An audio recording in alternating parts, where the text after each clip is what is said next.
Okay, let's look at the verbs estar and ir, very important verbs in Spanish.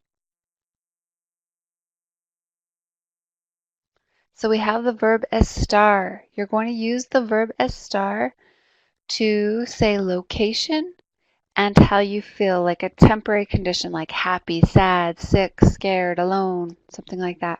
Okay? So now in English, we only have the one verb to be, right? Am, are, is, to be. In Spanish, we technically have two verbs that mean to be. We have ser and we have estar.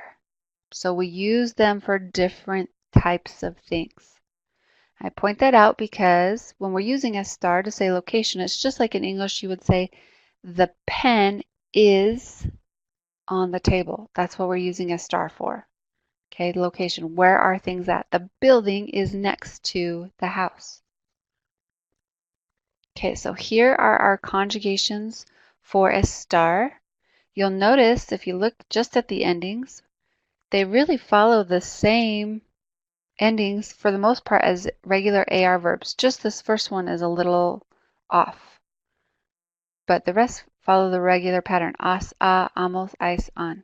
So let's go ahead and repeat after me. Yo estoy. Tú estás. Usted está. Él está. Ella está.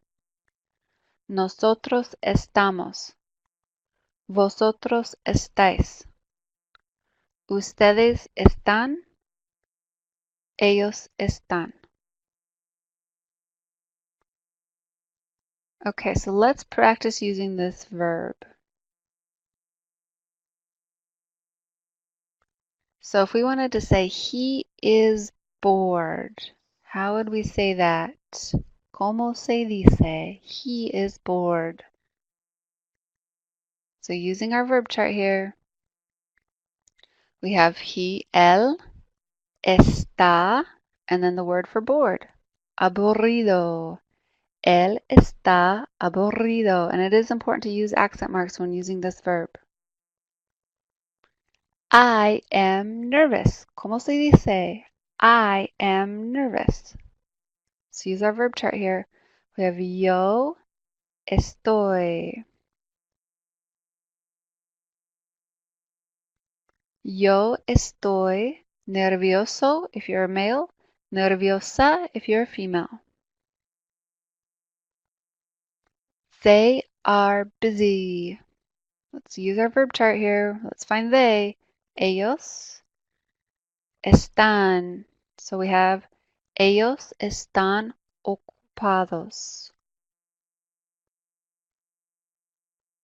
Remember, we're using estar for location or to say how somebody feels. In this case, all the practice sentences we did are for saying how somebody feels. It's a temporary feeling. You're not always going to be those exact words, right? In that moment, you're that condition. We are good. So that's the common question, right? How are you? ¿Cómo estás? Maybe you recognize that now. ¿Cómo estás? Or ¿cómo está? ¿Cómo están? How are you guys? You might answer, we are good, right? So nosotros estamos. Estamos bien. You can drop the nosotros in this case because you only would ever say estamos with nosotros.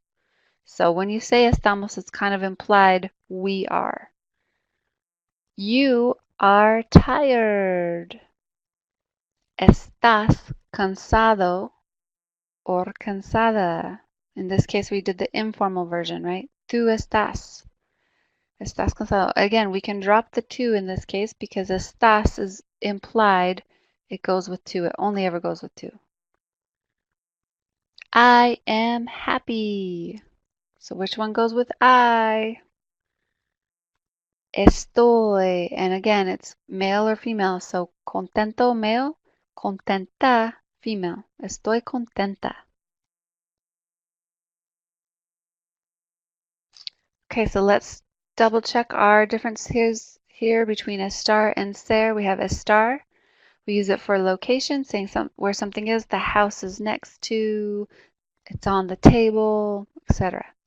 or how someone feels, a temporary condition. Then we also have ser. That's what we use to say where you are from, like an origin. Yo soy de Arizona. I am from Arizona. Nosotros somos de the US, right? So we use ser to say where we're from, but estar to say like I am happy or sad or how I'm feeling. Please complete the questions for this activity.